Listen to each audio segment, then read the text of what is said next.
Hi graad 11 en welkom by vandag se les. Vandag kyk ons na enkelvoudige rente. As ons geld belê of leen, kry ons of betaal ons 'n persentasie van daardie geld. Hierdie bedrag word rente genoem. Rente op geld belê of op geld geleen kan as enkelvoudig of saamgestelde rente bereken word. In hierdie les behandel ons enkelvoudige rente. Nou, enkelvoudige rente is rente wat slegs op die oorspronklike bedrag belê of geleen betaal word. Die formule wat ons gebruik om enkelvoudige rente te bereken is A is gelyk aan B hakkie 1 plus I maal N, waar A gelyk is aan die opgehoopte of finale bedrag,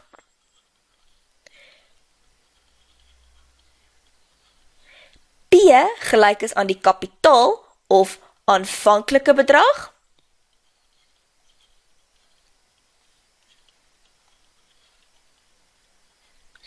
I gelyk is aan die rentekoers, en dit is altyd iets wat vir jou as 'n persentasie gegee word. Nou, daardie persentasie kan jy ook omskakel na 'n desimaal toe, en jou rentekoers word ook vir jou altyd gegee per jaar. En dan die laaste ene is N, wat beteken die aantal jare, of met ander woorde die tydperk. Nou, jy kan die rentekoers I as 'n persentasie in jou formule gebruik. Wanneer jy dit doen, moet jy onthou om die persentasieteken in te sluit en dus die persentasie knoppie op jou sakrekenaar gebruik. Dit wil sê, in plaas daarvan om 0,12 in te tik, kan jy ook 12% op jou sakrekenaar intik. Kom ons spring weg met ons eerste voorbeeld. Themba belê R3,500 in 'n rekening wat 11,2% per jaar enkelvoudige rente betaal. Hoeveel sal na 8 jaar in die rekening wees? So met ander woorde, ons wil weet wat is die waarde vir A. Nou A is gelyk aan P hakkie 1 plus I maal N. Ons P is ons aanvanklike bedrag wat vir ons gegee is as R3,500. 1 plus ons rentekoers is 11,2% maal met N wat 8 is. Nou, wanneer jy dit in jou sakrekenaar intik, is dit uiters belangrik dat jy dit intik presies soos wat jy dit geskryf het. So dis R3,500 hakkie 1 plus 11,2%, daai persentasieteken is baie belangrik.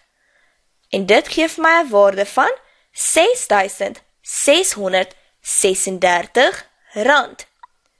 So met ander woorde, na 8 jaar gaan ek 'n waarde hê van R6,636.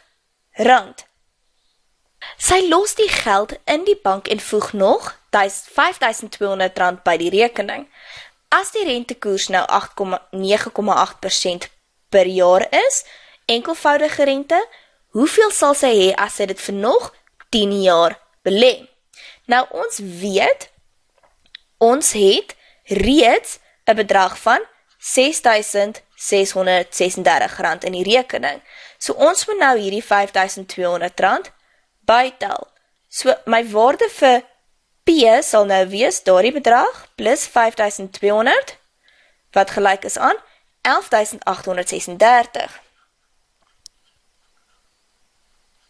So as ons nou 'n waarde wil kry vir A, so A is gelyk aan P hakkie 1 plus I N.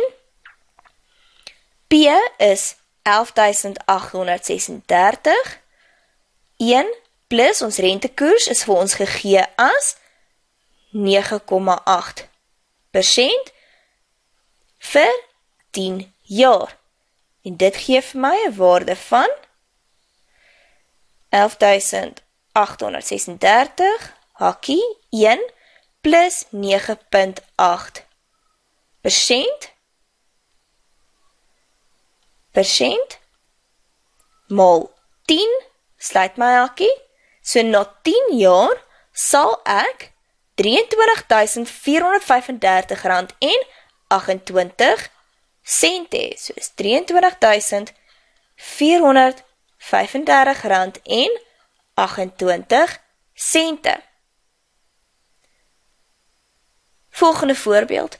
Mary wil vir 'n vakansie oor 6 jaar spaar. Sy het R15,000 daarvoor nodig. As die bank haar 6,5% per jaar enkelvoudige rente aanbied, hoeveel geld moet sy belê? Nou, wanneer dinge so ingewikkeld raak, hou ek nou nogal daarvan om van lysies gebruik te maak. Met ander woorde, is daar vir my 'n finale bedrag gegee? Ja, die finale bedrag wat ek het is 15,000. Is daar vir my 'n oorspronklike bedrag gegee? Nee, daar is nie, so dis my vraagteken. Is daar vir my 'n tydperk gegee? Ja, 6 jaar. En dan het ek 'n rentekoers gekry? Ja, dit is 6,5%. So dit beteken, ek wil uitwerk wat is P, wat die aanvanklike waarde is. So, ons weet, A is gelyk aan P hakkie 1 plus I maal N. Kom ons vervang alles wat ons het. So A is 15,000, is gelyk aan P hakkie 1 plus ons rente is vir ons gegee as 6,5% vir 6 jaar. So die eerste ding wat ek nou gaan doen, is ons vereenvoudig hierdie hakkie van my. So, om dit te doen, sê ek 1 plus 6,5% maal 6 geef my 'n waarde van 1,39. So dit beteken, om 'n waarde vir P te kry, sal dit wees 1.500 of 15,000 gedeel deur 1,39 is gelyk aan P. So dis, wrong button, 15,000 gedeel deur 1,39 geef my 'n waarde van R10,791,37. So P is gelyk aan 10,791,37. Nou onthou, geld moet altyd afgerond word na 2 desimale plekke. Want onthou, ons sente is 100 sente per rand. Wel, ek hoop, julle het 'n heerlike dag verder.